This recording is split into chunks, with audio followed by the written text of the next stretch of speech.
ತೋರಿಸಿದ್ರ ತಮ್ಮೆಲ್ಲರ ಮೊಬೈಲ್ದಲ್ಲೂ ಅದಿದೆ. ಅವ್ರು ಏನ್ ಅಂದಿದ್ದಾರೆ ಅಂತ ಅವ್ರು ಸುಳ್ಳು ಹೇಳ್ತಾರೆ. ತಮ್ಗೆಲ್ಲರಿಗೂ ಗೊತ್ತು, ರಾಜ್ಯದ ಜನರಿಗೂ ಗೊತ್ತು, ಬಿಜೆಪಿಯ ನಾಯಕರುಗಳಿಗೂ ಗೊತ್ತು. ಆದ್ರೆ ನಾನ್ಯಾವತ್ತು ಸುಳ್ಳು ಹೇಳುವಂತ ಪ್ರಮೇನೇ ಇಲ್ಲ.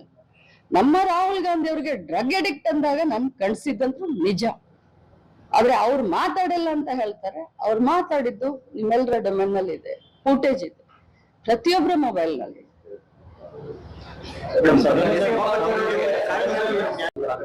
ನಾನ್ ಈ ಬಗ್ಗೆ ಏನು ಮಾತಾಡಿಲ್ಲ. ನಾನು ಬಹಳ ಶಾಕ್ ನಲ್ಲಿದ್ದೀನಿ, ಬಹಳ ದುಃಖದಲ್ಲಿದ್ದೀನಿ.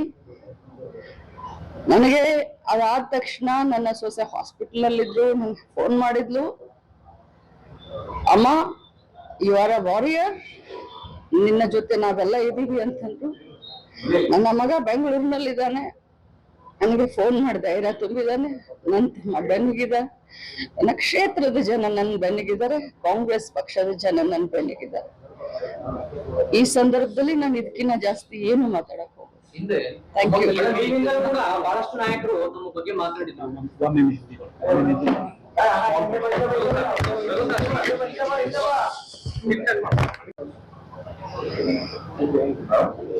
ನೋಡಿ, ನಾವು ರಾಜಕಾರಣದಲ್ಲಿ ರೋಷಾವೇಶವಾಗಿ ನಾವು ಭಾಷಣವನ್ನ ಮಾಡಬಹುದು. ಆದ್ರೆ ಇಲ್ಲಿಯವರೆಗೆ ನಾನು ಹುಟ್ಟಿದಾಗಿಂದ ಒಂದು ಇರುವೆ ಕೂಡ ಕಾಟ ಕೊಟ್ಟಂತವಳಲ್ಲ. ನಾನ್ ನನ್ನ ಪಾಡಿಗೆ ರಾಜಕಾರಣ ಮಾಡ್ಕೊಂಡು ಕೈಲಾದಷ್ಟು ಜನರ ಸೇವೆಯನ್ನ ಮಾಡ್ಕೊಂಡಿದ್ದಂತ. ಕೆಟ್ಟದ್ದನ್ನ ನೋಡಿದ್ರೆ, ಕೆಟ್ಟವ್ರನ್ನ ಕಂಡ್ರೆ ದೂರ ಹೋಗುವಂತ ಸ್ವಾಭಾವಿಕ ರಾಜಕಾರಣದಲ್ಲಿ ಇದೀವಿ ಅಂತಂದ್ರೆ ನಾವು ಸ್ವಲ್ಪ ಧೈರ್ಯದಿಂದ ಇರ್ಬೇಕಾಗತ್ತೆ. ಆದ್ರೆ ವಿಧಾನ ಪರಿಷತ್ತು ಅಂತಂದ್ರೆ ಹಿರಿಯರ ಚಾವಡಿ, ಬುದ್ಧಿವಂತರ ವೇದಿಕೆ. ಆ ವೇದಿಕೆಯಲ್ಲಿ ಅವ್ರು ಮಾತನಾಡ್ಬೇಕಾದ್ರೆ ಎಲ್ರು ಧೃತರಾಷ್ಟ್ರ ಆದ್ರು. ಅದ್ ಬಹಳ ಕೆಟ್ಟ ಅನ್ಸ್ತು. ಕೇಳಿದವ್ರು ಬಂದು ನನ್ಗೆ ಪಕ್ಕಕ್ಕೆ ಬಂದು ಹೇಳ್ತಾರೆ, ಸಾರಿ ಅಂತ ಹೇಳ್ತಾರೆ. ಆದ್ರೆ ಯಾರು ಕೂಡ ಅದನ್ನ ಖಂಡಿಸ್ಲಿಲ್ಲ.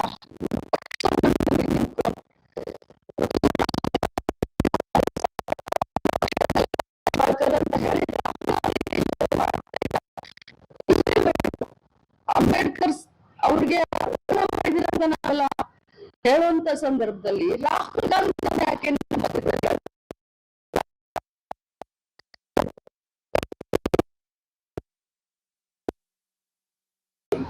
ನಿನ್ನೆ ಸದನದಲ್ಲಿ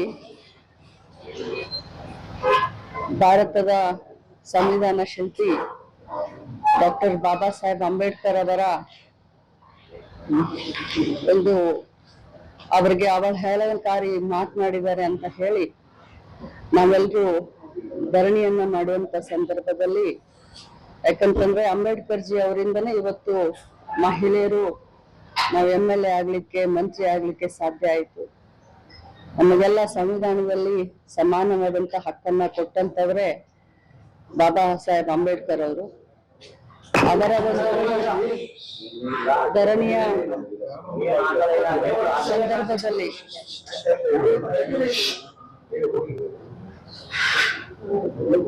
ಎಲ್ಲರೂ ಧರಣಿ ಮಾಡಿ ಮುಗಿಸಿ ನಾವೆಲ್ಲ ಕೂತ್ಕೊಂಡಿದ್ವಿ. ಸಭೆ ಕೂಡ 10 ನಿಮಿಷ ಮಾನ್ಯ ಸಭಾಪತಿಗಳು ಅಡ್ಜನ್ ಅಂತ ಹೇಳಿ ಅವರು ಒಳಗೆ ತಮ್ಮ ಸಭಾಪತಿ ಕಚೇರಿಗೆ ಹೋದ ತಕ್ಷಣ ನಾನು ನನ್ನ ಸೀಟಿನ ಮೇಲೆ ಸುಮ್ಮನೆ ಕೂತ್ಕೊಂಡಿದ್ದೆ. ಆದ್ರೆ CT ರವಿ ಅವರು ನಮ್ಮ ನಾಯಕರಾದಂತ ರಾಹುಲ್ ಗಾಂಧಿ ಅವರಿಗೆ ಡ್ರಗ್ ಅಡಿಕ್ಟು ಅಂತ ಹೇಳಿ 3-4 ಬಾರಿ ಅಂದ್ರು. ನಾನು ಮತ್ತೇನು ಸುಮ್ಮನೆ ಕೂತ್ಕೊಂಡೆ ತಾಳ್ಮೆಯಿಂದ.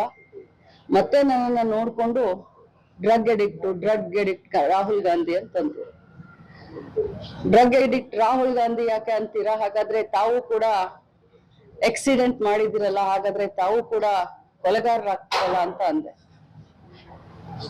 ನಾನು ಹಾಗ ಅಂದ ತಕ್ಷಣನೇ ತಿರುಗಿ, ತಾವೆಲ್ಲರೂ ಕೇಳಿದೀರಾ, ನನಗೆ ಆ ಪದವನ್ನ ಬಳಸ್ಲಿಕ್ಕೆ ತುಂಬಾ ಅಸಹ್ಯ ಆಗುತ್ತೆ.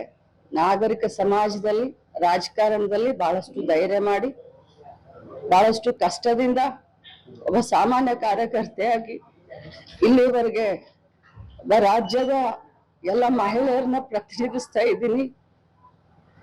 ಇಂಥ ಸಂದರ್ಭದಲ್ಲಿ ನನಗೆ ಆ ಮಾತನ್ನ ಒಮ್ಮೆ ಎಲ್ಲ 10 ಬರೆ ಹೇಳಿ ನನ್ನನ್ನ ತೇಜೋವಧೆ ಮಾಡಿದ್ರು. ಇದಕ್ಕೆಲ್ಲ ಹೆದರೋದಿಲ್ಲ ನಾನು. ಆದ್ರೆ ನಾನು ಕೂಡ ಒಬ್ಬ ತಾಯಿ, ಒಬ್ಬ ಅಕ್ಕ, ಒಬ್ಬ ಅತ್ತೆ. ಇವತ್ತು ನನ್ನನ್ನು ನೋಡಿ ಸಾವಿರಾರು ಮಹಿಳೆಯರು ರಾಜಕಾರಣ ಬರಬೇಕು ಅಂತ ಅಂತಿರ್ತಾರೆ. ಇರುವಂತ ನಮ್ಮವ್ರಿಗೇನೆ ಅದು ಸದನದಲ್ಲಿ ಈ ರೀತಿ ಮಾತಾಡಿದ್ರೆ ಬಹಳ ಹರ್ಟ್ ಆಗುತ್ತೆ. ಇಷ್ಟೇ ಹೇಳಿಕ್ ನಾನು ಆ ಮೂಮೆಂಟ್ ಅಲ್ಲಿ ನೀವು ಎಕ್ಸ್ಪೆಕ್ಟ್ ಮಾಡಿದ್ರೆ. ಹೆಚ್ಚಿನ ಸುದ್ದಿ ಅಪ್ಡೇಟ್ಗೆ ಈಗಲೇ the federal Karnataka YouTube page ಅನ್ನು ಸಬ್ಸ್ಕ್ರೈಬ್ ಮಾಡಿ.